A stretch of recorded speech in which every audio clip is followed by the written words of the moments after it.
Welcome back to the deep dive. Today we're digging into something pretty universal, I think. This idea that there's a kind of hidden space inside us, almost like a locked door in our minds. That's a really evocative way to put it. Mm. And behind that door, often it's where we store, well, the really intense stuff from way back.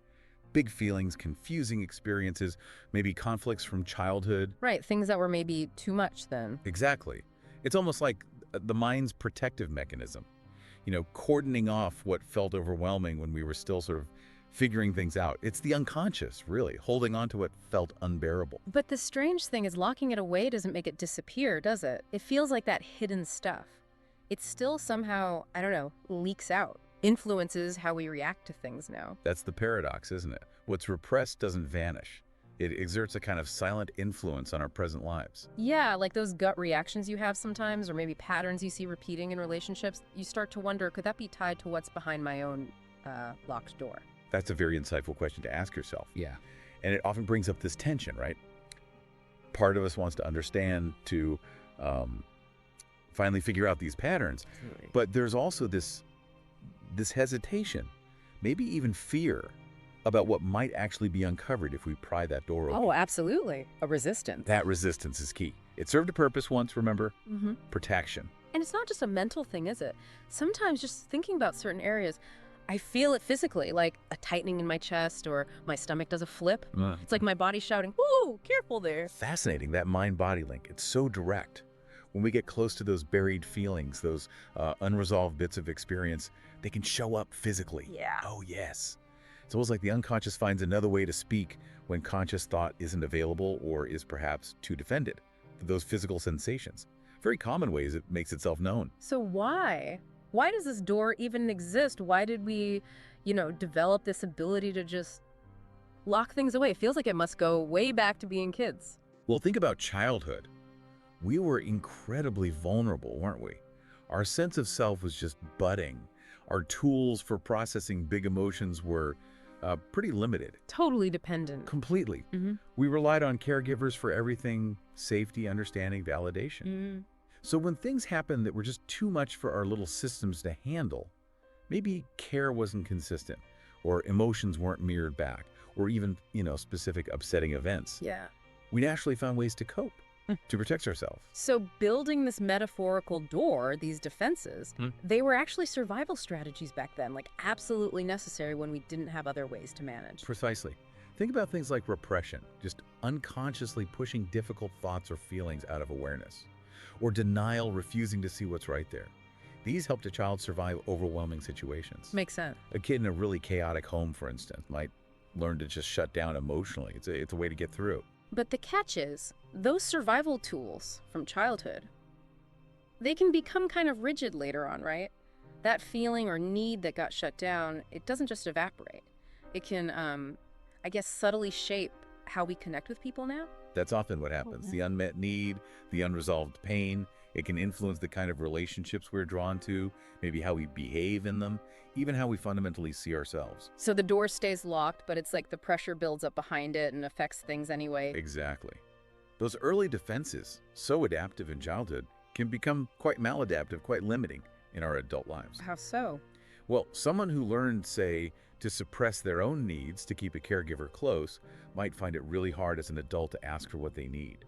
Or they might, without realizing it, recreate situations where their needs are overlooked again. Wow. So the original wound just keeps kind of echoing. Yeah, it continues to exert its influence, yes. So this locked door metaphor, it really points to that split, doesn't it, between what we know consciously and all the stuff rumbling away underneath, the experiences and feelings that are still active, even if we can't directly access them. That's a good summary. And trying to approach that door, let alone open it, well, it takes real courage and a willingness to sit with some discomfort. Because you're not just facing the old feelings. No, you're also facing the very defenses that have kept them locked up tight for so long. The mind likes stability, even if that stability is actually causing pain. It's familiar. Yeah, the familiar discomfort versus the terrifying unknown. The unfamiliar can feel deeply threatening. The psyche will often resist change quite strongly. It's like our minds are brilliant at throwing up roadblocks, isn't it? Rationalizing things away, saying the past doesn't matter, or maybe blaming others. anything to avoid peeking behind that door. I know I've done that. Oh, that resistance is incredibly common. It's powerful. Facing those core truths can feel like it might shake everything up. There's a strange sort of safety in the status quo, even a painful one. Venturing into that inner unknown naturally kicks up anxiety and fear. But, just acknowledging that the door might be there, that there could be hidden influences, even that feels like, well, like a pretty big step. It kind of shifts things, doesn't it? From beating yourself up to maybe being a bit more curious. That's a crucial shift. Curiosity instead of self-criticism.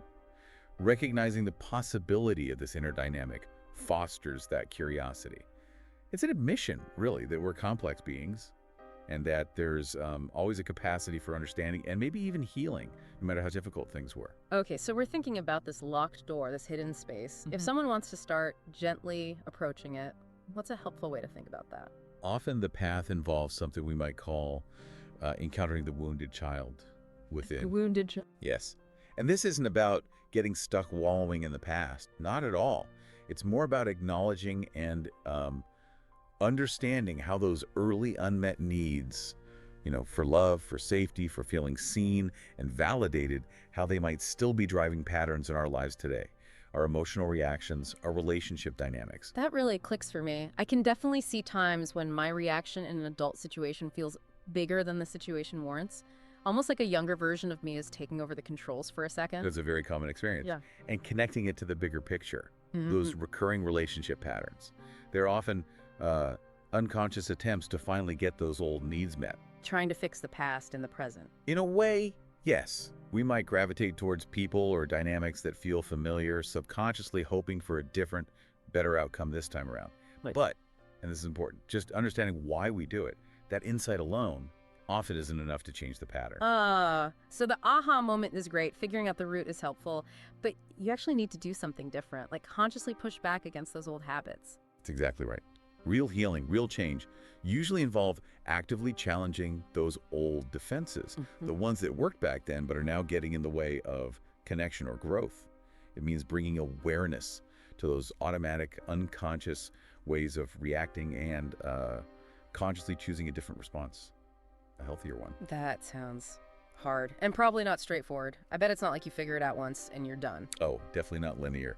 That's crucial to remember. It's a journey with ups and downs. There will absolutely be breakthroughs, moments of real progress, and then maybe when you least expect it, an old pattern might flare up again. Yeah. Patience is key. Yeah. Self-compassion too, and just the willingness to, keep showing up for yourself in the process. So thinking about this whole idea, the locked door, the wounded child within, what's one takeaway that feels particularly important to you?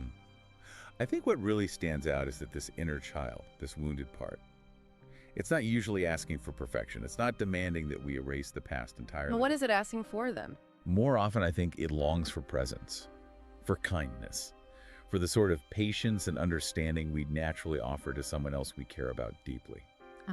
So turning that kindness inwards. Precisely.